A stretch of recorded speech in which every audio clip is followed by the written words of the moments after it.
નમસ્કાર, આપ જોઈ રહ્યા છો TV9 રાજ્યના અત્યાર સુધીના તમામ ખાસ સમાચારો સાથે હું છું ઝરણા સોની। સમાચારોની શરૂઆત કરીએ અંબાલાલ પટેલની આગાહીથી।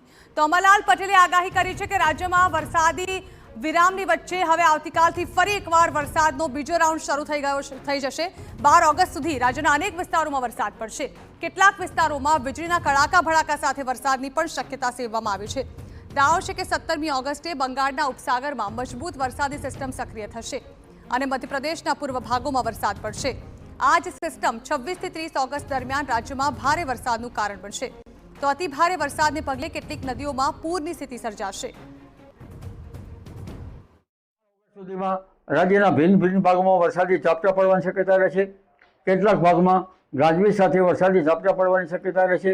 પણ ઉલ્લેખનીય છે કે એક મજબૂત સિસ્ટમ લગભગ બંગાળ ઉપસાગરમાં બની રહી છે। 17મી ઓગસ્ટથી મજબૂત સિસ્ટમ બંગાળ ઉપસાગરમાં બનતા તારીખ 18થી 24 તારીખ સુધીમાં રાજ્યના ભાગોમાં વરસાદ થવાની શક્યતા રહેશે। કેટલાક ભાગમાં ભારે અતિભારે વરસાદ થવાની શક્યતા રહેશે। પૂર્વ મધ્યપ્રદેશના ભાગમાં ભારે વરસાદ થવાની શક્યતા રહેશે। તેમજ મધ્યપ્રદેશના ભાગોમાં ધીરે ધીરે ભારે વરસાદ થવાની શક્યતા રહેશે। અને હવે વાત કરીએ